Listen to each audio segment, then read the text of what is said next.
Hello there, it's Maggie, the Cheshire Crafter here.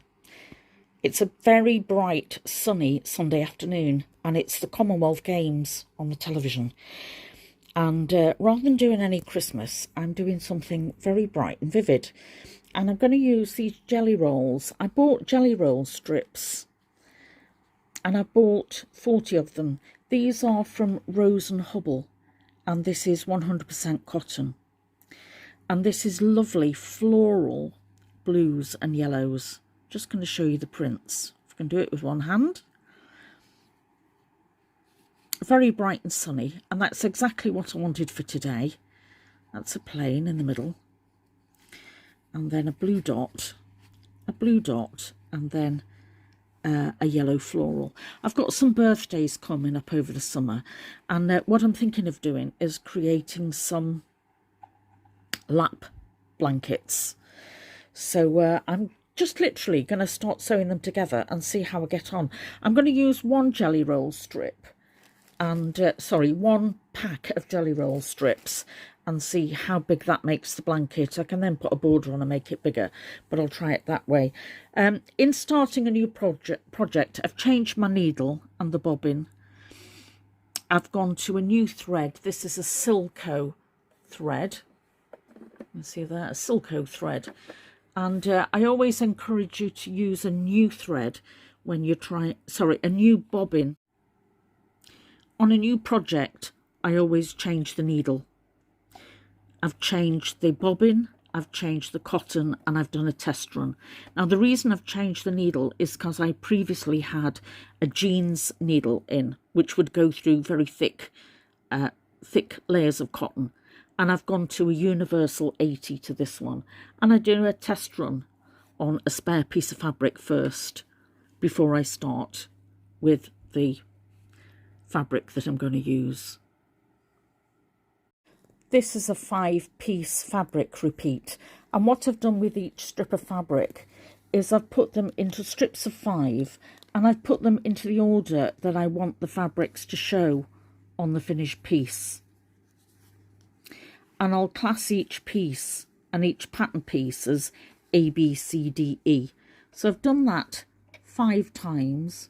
What I'm now going to do is take A to the back.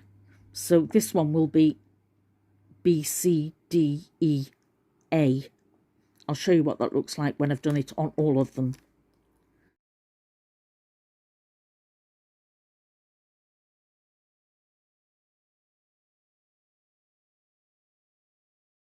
You can now see my strips are in order. This is A, B, C, D and E. And you can also see that on the edge of the jelly rolls there's a selvage edge. I need to cut off the selvage edge on each of them, and then I'm just going to start to sew them together. Excuse me, that's hay fever. I'm going to start to sew them together end to end, lengthways.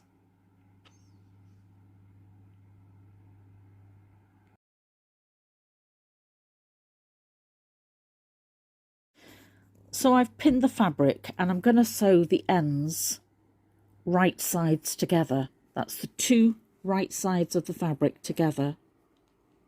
You'll see that I've cut my selvedges by scissors. I'm not using I'm not using a cutting edge. The important thing is that I get these edges straight and that they're together. The jelly rolls are 2.5 inches in width.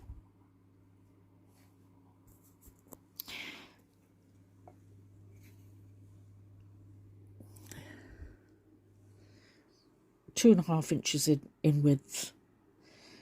And what I'm going to do is sew an approximate 1/4 of an inch, and I'm going to use this edge as my guide. Now, I'm not worried whether it's a little bit more than 1/4 of an inch. As long as I'm consistent throughout my sewing, then I'll get even sizes all the way along. So I'm going to put my fabric edge up to this edge here, like this. And I'm going to start and begin every stitch with a back stitch just to secure it. I finger pressed each seam, and where there is a difference between a light and a dark fabric, I've pressed the seam to the dark side so that the fabric won't show underneath the light. Just like that, like that. This is a handy tip. Just keep those selvage edges and keep them in the order 1, 2, 3, 4, 5, because when you start tying yourself in knots doing the patterns, and if you come out of order, you've got just got a reference chart to refer back to. Order. Each jelly roll strip is 44 inches in length, so I've now got 5 times 44 inches, which is 220 inches. It's about 18 feet long. What I'm now going to do, I'm now going to put number 1 next to number 2 and sew right sides together. At this point, I find it helpful to keep the pieces I'm not going to use together. And if you think of these as A, B, C, D, E, this is now C, D and E. I'm going to put them out of the way. And what I am going to do is I'm going to sew A and B together. I'm going to keep A as my blue piece and keep that as my outside edge.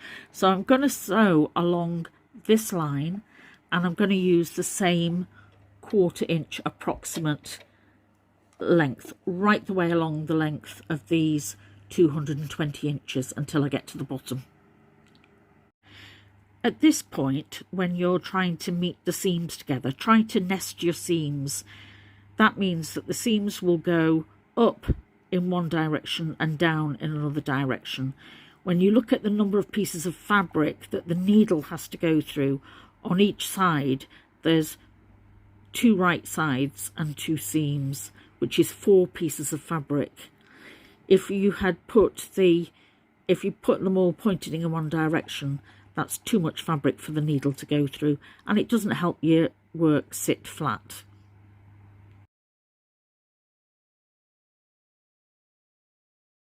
I find it helpful to use my ironing board, the length of my ironing board, to help me pin.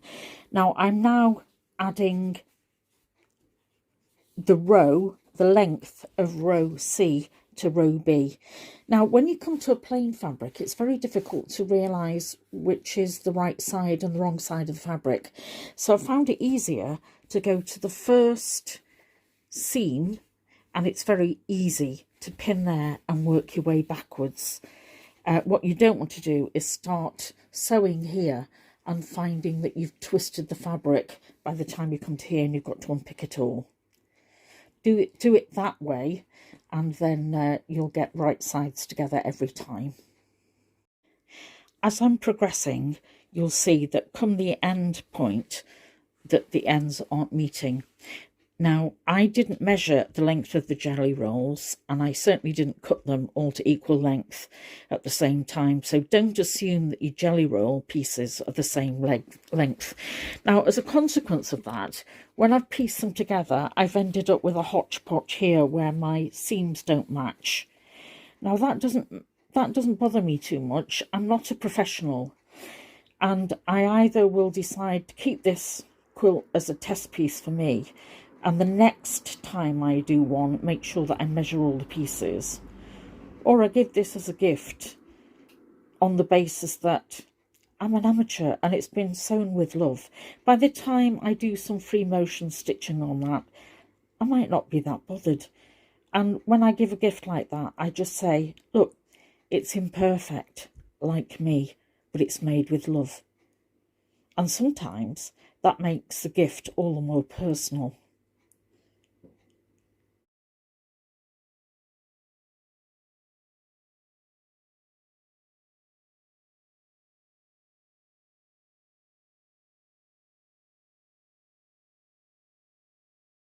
So I've now got a long continuous strip which is 10 inches wide and 220 inches in length.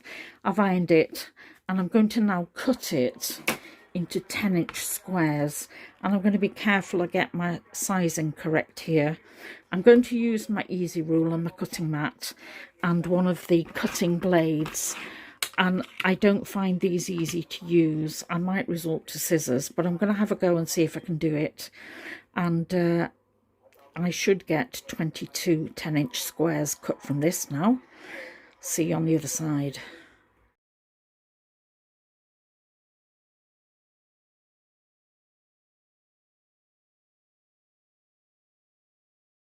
Right, so I did make a few mistakes with the cutting. I find it difficult with my muscles, so I've done the best I can, and I've ended up with 10-inch squares, and I've got 15 of those. And I've got 20 5-inch squares, and where I did the, you see where I did the seams weren't matching? Well, I decided to make best use of that and to turn into small patchwork. So it won't really matter, it will just add into the patchwork effect when I do something with these 5-inch squares. The only thing I'll say is, if I can find the one that's come apart on, as you start to cut, you will find that the seams start to come apart. There is one where it's come apart about 1 inch, so I'm going to have to sew some of those back up again. It's worth noticing at this point rather than carrying on with your work. For now, I think I've done enough for today. I'm very tired. I need something to eat, something to drink, and a Radox bath. But that's my patchwork journey so far on this very hot Commonwealth Games Sunday in August.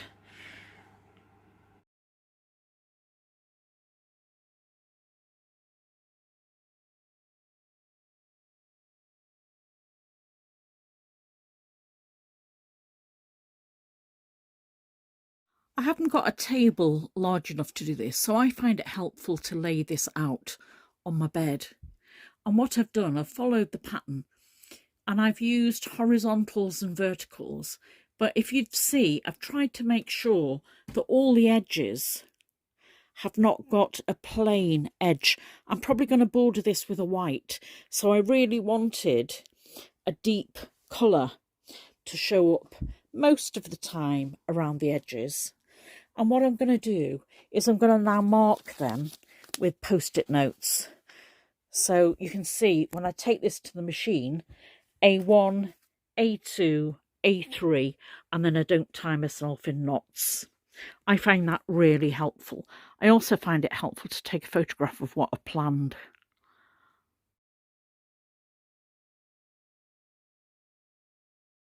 It's very easy to get disorientated, especially when you're bringing things from one room to another. So I find that labelling them helps keep them in the correct orientation. Where I'm doing a vertical line to a horizontal line, I'm constantly adding 5 strips of fabric with the seams, 4 seams, to one straight piece. So I find it easier to turn it over, and I'm going to sew where I can see the seams to make sure that I sew the seams correctly. I hope you're coping with the pattern on my trousers today. Sorry, make your eyes go gozzy, but I think you'll get where I'm coming from.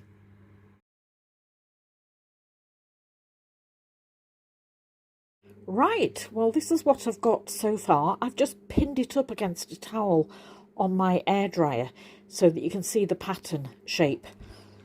I've left all the post-it notes on it for now. What I'm going to show you is I'm going to go in with it. So this is a random pattern, but what I'm going to show is where I paid attention, where the diagonal and horizontal meet. I paid most attention to that point to get matching points at those spaces. Do you see what I mean here? Let me see if where will that pick up my finger? Here. Which means that when I come to the edge, I might have a little bit over. That doesn't matter, I can hide that in the border. But overall, I haven't done any patchwork for a few years. My back's aching, my shoulder's aching, but I'm really pleased with how that's come out. I'm going to measure it and I'll add it to this video.